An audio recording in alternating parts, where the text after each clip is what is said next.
Welcome back to Livie'S Lovelies, your inspirational craft channel, and I'm your host, Fam the Fabulous. For more ideas, inspiration, swaps, and challenges, click the link in the description below to join our craft community, the Maker Exchange, on Facebook. Welcome back, welcome back, welcome back, all my artists, creatives, crafters, and makers. Welcome back to the Lovely Lab. And welcome once again to our top 10 craft essentials of 2021. So this is the third year where I have compiled a list of the most used craft tools or supplies. They're items that I have found myself reaching for over and over again throughout the year. Majority of the items on here have multi-purpose. It's not just a one task tool. It's something that you can use for a variety of different purposes. There's nothing on this list over $15. So I'm going to start at the very cheapest things from the Dollar Tree. Now, some of these items also were on last year's list, while others replaced items from last year's list. Perfect example is the Dollar Tree spatula. Now this is basically, I believe it's like a version of one of the Cricut tools, but they offer this at the Dollar Tree. And so I have purchased this for myself. I just on a whim just to see what I could do with it. And it's perfect for smoothing your glues out in the same fashion that I used the gift cards, which was on last year's list. But for $1, one of the great things about it is that it has this little notch here so you can hang it on a little hook. But it's also thick enough that it doesn't, if it's underneath papers, you can find it easy as opposed to the gift cards. So that, of course, is $1. Second up is the handy Dollar Tree embossing pen.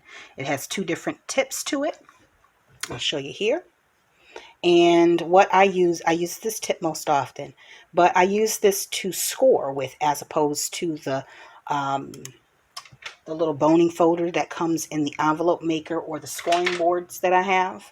And it gives a nice crisp, a very crisp, and it doesn't tear the paper. So that's a bonus. And then the smaller side, you can use it in the same fashion, just depending on, or I think you can actually use this to make flowers with, but I haven't done that. But it's definitely on it. It meets anybody's budget. Next up, you can find this at the Dollar Tree and anywhere else. Eileens tacky glue. Now, you've seen this in pretty much all of my videos. You've seen it in different forms.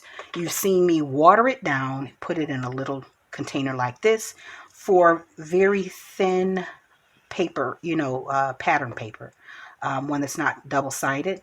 For the double-sided, I have a thicker but yet watered down version in this one. So you've seen these are three different thicknesses, all coming from one bottle. So you can water it down even more so than this. This is really loose, and just looking if I can show you, but you get the drift. But you can water it down even more than that to use it to decoupage with, and it's more so a matte finish as opposed to a shiny finish, just depending on how much you water it down. You can't water it down too much because you want it to hold, right? Next up, this was on last year's list, and it's probably going to continue making the list. Gesso. I purchased this from Amazon. I think I paid around $7 or $8 for it. Might have been $9, but either which way, it was less than $15. And this is 32 fluid ounces. This is not a very thick coverage, but what it does is it protects your canvas, your paper, from whatever other inks or paints that you apply on top of it. So not only do I use it for that, but I also use it to tone down colors. So if I'm blending maybe red and a blue, and I kind of want to tone down the red, I'll apply some red on top of it. It's a lot of different ways you can use gesso in your crafting. For my journals, canvas, decoupage, those are the top three. Next up, I believe this was on last year's list, my Cricut paper cutter. I think I paid $12 for this from Walmart. Okay. This replaced the guillotine from last year. So no, this was not on last year's. The guillotine was on last year's. But this replaced it. I'm not sure why. Probably because I used more 12 by 12 sheets of paper when I was making journals this year, cutting them down. And the guillotine only allows an 8 or maybe 8 or 9 inch passage, so I can't fit the 12-inch papers through that. So I don't use that often. Next up is, we all know and love, this was on last year's list, Tim Holtz Distress Ink, and this is the vintage photo. Last year I had the small little cube. This year I had to go ahead, because the other one was very well used, I had to go ahead and replace it with the full-size pad.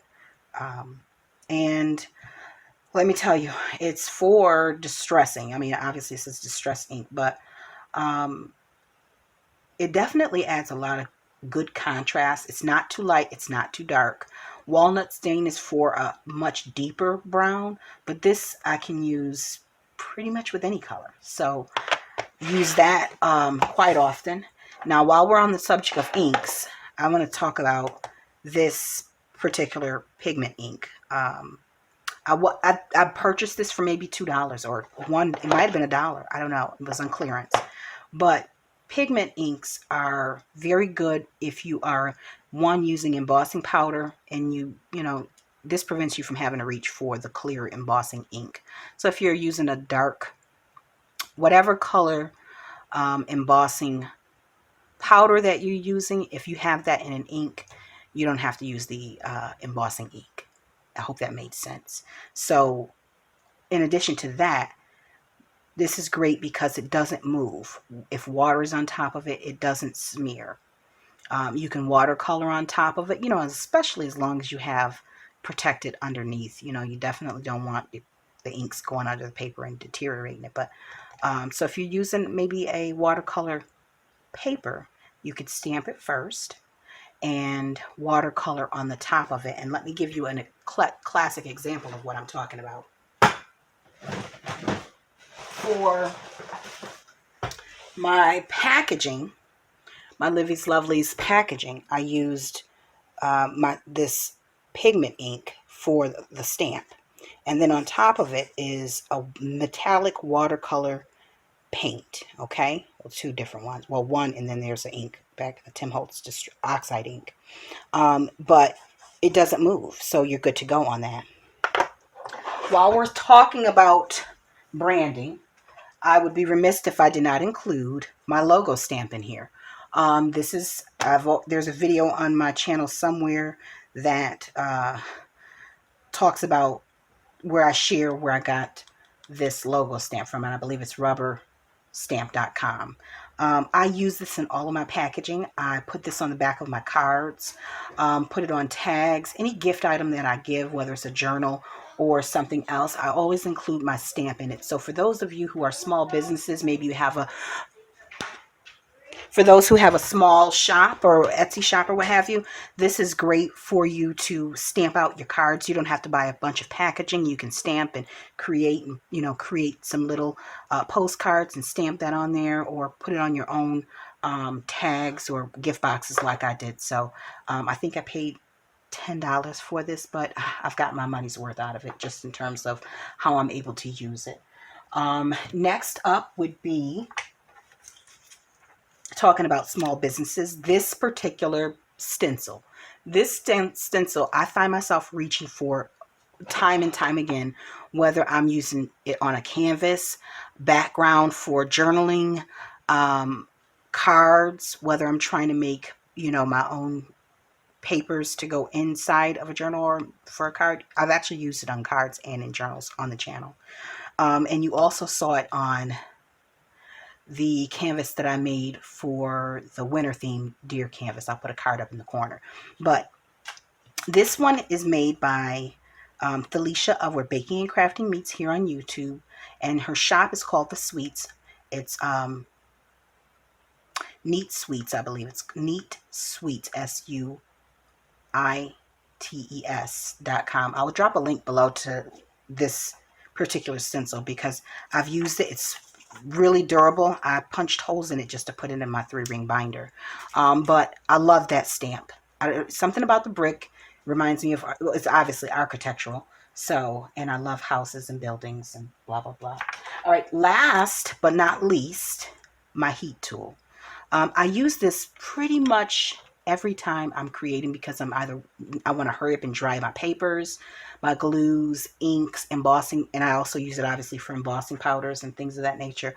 But I may spray a little bit of coffee onto wash a paper with coffee, or spray some alcohol inks, and I just want it to quickly dry so I can move on in the process. This is one of the tools that I use to help me keep the flow going, especially when I'm recording.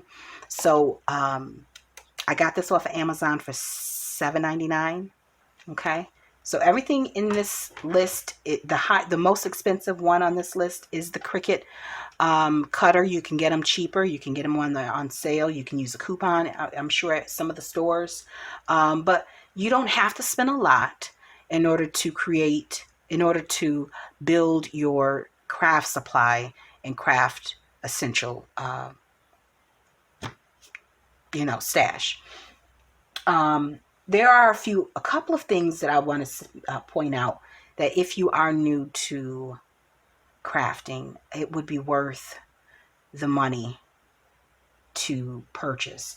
One of the items are the Livie'S watercolor creams. Now, mind you, anything that's on this list, I don't get paid to promote any of this stuff. I just want to make sure that if you aren't aware of these items or these tools, that you have a little bit of information to help you purchase smartly, intelligently. All right, so you'll be an informed consumer. These are awesome because they're it says highly pigmented, water soluble. So you can use them as watercolor. You can also put them down, smudge them. You've seen me use them in my planners. I've used them on backgrounds and in my journals.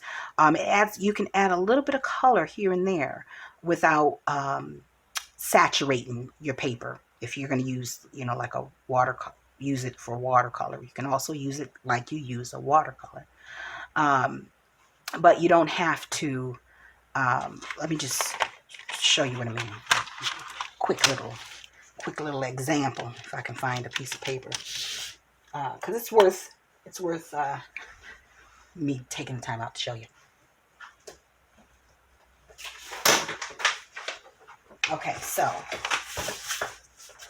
I'm just going to use purple real quick, and I'm going to show you.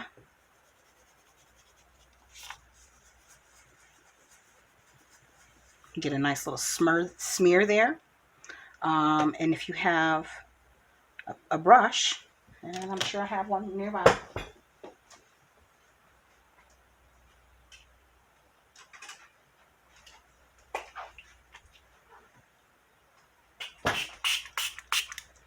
That's just water in there.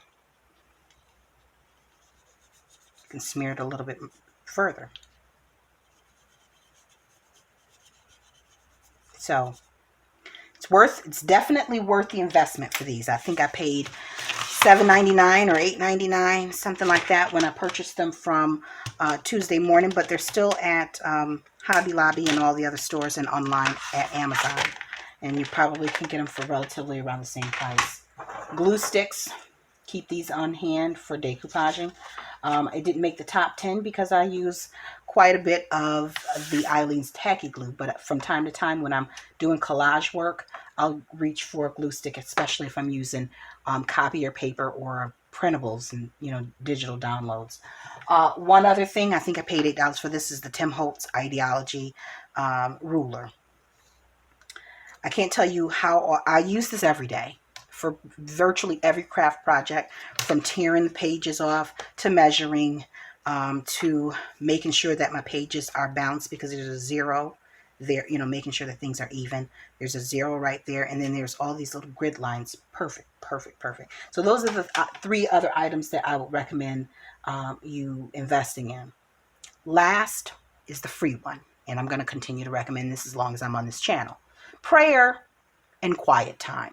Quiet time to jot down some ideas that you're inspired by. Grab yourself a cup of tea or coffee like I do, lemonade, sweet tea, whatever, and set aside time each week to, brainstorm, especially prior to the holidays, of things that you might want to you may have to get started purchasing ahead of time, or you may have to do a little research on. So it's nothing like sitting down and trying to get something done and realize you are missing some of the steps. So brainstorm, set aside a little quiet time each week, 5, 10, 15 minutes. And on top of that, and most importantly, above all these things that I've mentioned here on this list, is prayer. I use prayer to clear my heart and my mind of negativity that oftentimes blocks my creativity. Okay? By that I mean, if I'm holding on to animosity or, just harboring ill feelings about a situation, I'm not able to receive and allow positive thoughts to soak in. So that's for me. So I pray. I ask God to remove things from my heart or my mind that don't serve me, so that I can receive all of the things that He's placed into this universe that are there for me. And that's, you guys, positive comments and feedback, friends, compliments on my work, and just the continued inspiration that I find. That is probably my most used tool, is prayer. So hopefully you are a believer as much as I am. If not, I pray that you find a resource that will allow you to soak up more positive energy for the coming year, and that you're able to utilize all of the creativity that's within you. So that being said, I hope you find this list useful, and for the new crafters, I hope you will go ahead and hit subscribe so that you can soak up more wisdom from this channel. Not just along with the positivity comes a little bit of wisdom, all right? And with all that being said, guys, until we're back here together, stay encouraged, stay blessed, stay creative and crafty. Bye for now. If you enjoyed this video, go ahead and give it a thumbs up. Hit subscribe to join the crafty community, and be sure to click the bell for notifications of new uploads. Thank you so much for watching. Now stay tuned for more from Livie'S Lovelies, your inspirational craft channel. Bye for now.